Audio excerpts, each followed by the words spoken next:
بسم اللہ الرحمن الرحیم۔ مومن اللہ کے سامنے روتا ہے، گڑ گڑاتا ہے، مانگتا ہے اس طرح جیسے اب باتوں میں بات نکلی ہے۔ یہ بات مجھے آنے والے دن یعنی کل کہنا تھی، لیکن چلیں آج بھی سن لیجیے چھوٹی سی بات، اور وہ یہ ہے کہ دعا، کوئی بھی دعا ہو، اللہ کی بارگاہ میں جا کے آپ کو مانگنا ہے، رونا ہے، گڑ گڑانا۔ اب آج کل پتہ نہیں کیوں لوگوں کو شوق ہو گیا ہے کہ بڑی لمبی لمبی دعائیں، بڑے مشکل اعمال۔ معصومین نے ہمیں بعض اوقات اس سے روکا بھی ہے اور کہا ہے کہ جب یہ مختصر دعا سے تمہارے سارے مسئلے حل ہو سکتے ہیں تو تفصیلی دعا کیوں مانگ رہے ہو؟ اب یہ کیوں مانگ رہے ہو کی تشریح میرے اس عنوان میں آنے والی ہے۔ تو اس میں سے بہار میں علامہ مجلسی نے بھی یہ لکھا ہے اور دیگر کتابوں میں بھی ہے کہ امام کے ایک صحابی کا جملہ ہے کہ میری زندگی کا کوئی مرحلہ ایسا پیش نہیں آیا، کوئی پریشانی جس میں نے یہ دعا نہ پڑھی ہو اور وہ مسئلہ فوراً حل نہ ہوا ہو۔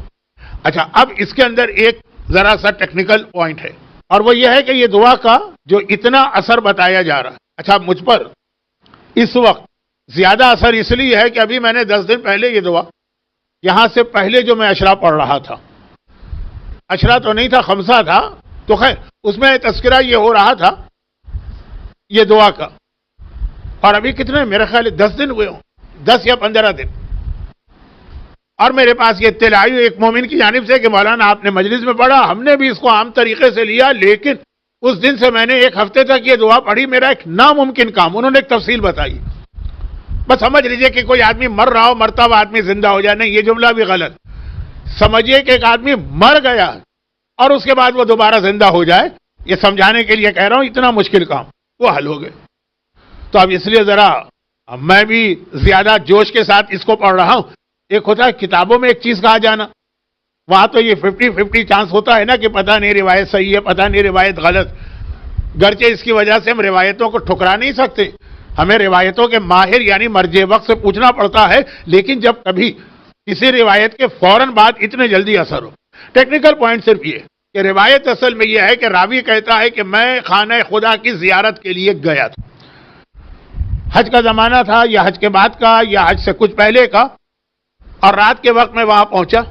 آج کی دنیا اور 1300 سال پہلے کی دنیا میں زمین و آسمان کا فرق ہے، مجمع کے اعتبار سے بھی اندھیری رات، آج تو رات کبھی اندھیری ہوتی ہی نہیں ہے، اتنی روشنی ہوتی ہے کہ آپ کو رات کو زیادہ مزہ آئے گا، دن کو زیادہ تکلیف ہوگی، تو جب کہ روایت ہے اس وقت رات کے وقت خانہ خدا کے صحن میں کسی کا ہونا تقریباً ناممکن ہوتا تھا۔ اب وہ یہ کہہ رہا ہے کہ میں وہاں تھا کہ اچانک میں نے سنا ہجر اسماعیل سے کسی کے رونے کی آواز بھی آ رہی ہے اور ایک مختصر جملہ، تو راوی کہتا ہے رات کا وقت ہے، اندھیرا ہے، پرانے زمانے میں کوئی الیکٹرک تو تھی نہیں، تو خاصا اندھیرا ہے، ایک آدھ چراغ کہیں جل رہا ہوگا صحن کے اندر، وہ اتنے بڑے صحن میں اس کی روشنی ناکافی، اور کسی کے رونے کی اور گڑگڑانے کی آواز سنی اور اس کے بعد ایک جملہ، تو میں قریب آیا، تو میں نے قریب آ کے دیکھا کہ اس گول دیوار میں، پھر کہہ دوں گول نہیں ہے لیکن بس میری زبان پہ جو لفظ چڑھ گیا، اسی طرح سنیے، اس ہجر اسماعیل میں جسے عام مسلمان حتیم کہتے ہیں،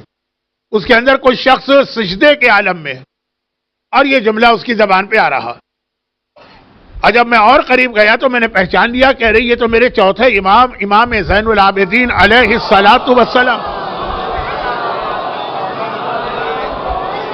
چوتھے امام سجدے کے عالم میں صرف ایک جملہ ارشاد فرما رہے۔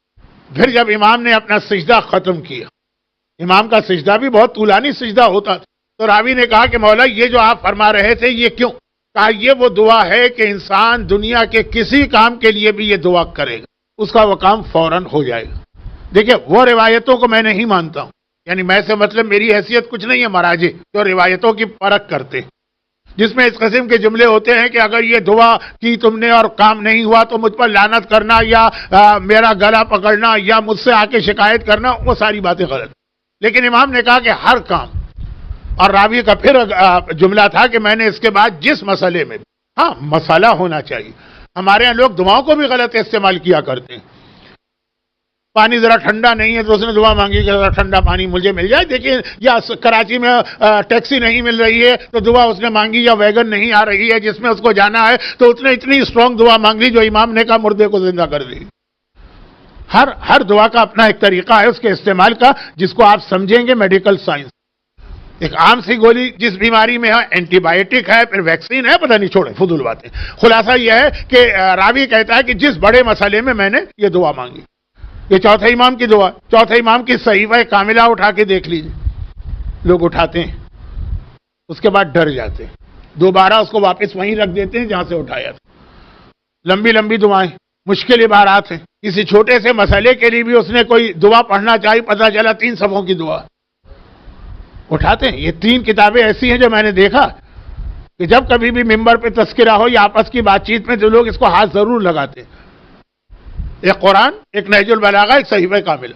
لیکن اس کے بعد ہاتھ لگا کے 2-4 ورق الٹ کے دیکھ کے واپس وہیں رکھ دیتے ہیں جہاں ہمارے پردادا کے زمانے سے وہ کتاب رکھی چلی آ رہی. لیکن وہی صحیفہ کاملہ میں نہج البلاغہ کے مولا کی بھی وہ مختصر دعا ہے، لیکن آج کا موضوع دعا نہیں ہے، میں کہاں چلا گیا. تو صحیفہ کاملہ کی وہ لمبی لمبی دعائیں جس کے بارے میں اب ہر پڑھا لکھا مومن جانتا کہ یہ دعائیں دعاؤں سے زیادہ تبلیغ دین کا ایک ذریعہ تھا. یہ ابھی آپ نے تیسرے عشرے میں علماء سے سنا ہوگا. وہ والی لمبی لمبی دعائیں پڑھنے والا امام معصوم مختصر دعا پڑھ رہا ہجر اسماعیل. اور ابھی کا ہر مسئلہ حل ہوا، لیکن میں نے کہا اس میں ایک ٹیکنیکل پوائنٹ یہ تھا کہ یہ دعا چوتھے امام نے ہجر اسماعیل میں مانگی. تو اس کی بیسٹ جگہ تو وہی، کیونکہ دعا میں الفاظ کے ساتھ 2 چیزیں اور دیکھنا ہوتی. اوقات سے مطلب وہ نہیں جو ہم ایک دوسرے سے کہتے ہیں کہ میں تمہیں تمہاری اوقات یاد دلا دوں گا، نہیں، ٹائمنگز، کہ کب کس ٹائم کی یہ دعا ہے، اور جگہ کس جگہ کی یہ دعا. کچھ دعائیں ایسی ہیں جن کا کوئی ٹائم نہیں، کچھ دعائیں ایسی ہیں جن کی کوئی جگہ نہیں، لیکن کچھ کے لیے یہ چیزیں ہیں. اب ہمارے علماء ایک لفظ استعمال کرتے ہیں رجاءً. اس کی میں تفصیل میں نہیں جا رہا ہوں، کہیں سے کہیں چلا جاؤں. اس کے بعد اس لفظ کے استعمال کے بعد پھر آپ مثلا شب جمعہ کی دعا شب بدھ بھی پڑھ سکتے ہیں. اور پھر اس کے بعد آپ خانہ کعبہ کے پردے کی دعا کو اپنے گھر کے پردے کو پکڑ کے بھی پڑھ سکتے ہیں. رجاءً کا لفظ جو آج کل ہر پڑھا لکھا آدمی جانتا ہے. تو اصل دعا تو اس جگہ کی ہے، لیکن وہی انگریزی کا محاورہ some thing is better than nothing, من لم یدرک الکل لم یدرک الکل، مولا کا فرمان ہے. اصل میں جسے پوری چیز نہ ملے تو جتنی ملے اتنی تو کم از کم حاصل کر لے. تو 4 لفظ یہ دعا کیا ہے؟ آسان ترین دعا. 4 لفظ، عبدوں کا، فاعلوں کا، مسکینوں کا، فقیروں کا. اور اس میں کون سا لفظ ایسا ہے جو اردو یا پنجابی بولنے والوں کو نہیں پتا؟ عبدوں کا، مسکینوں کا، سائلوں کا سائل، مسکینوں کا مسکین، فقیروں کا فقیر. لیکن صرف ایک لفظ کے اضافے کے ساتھ.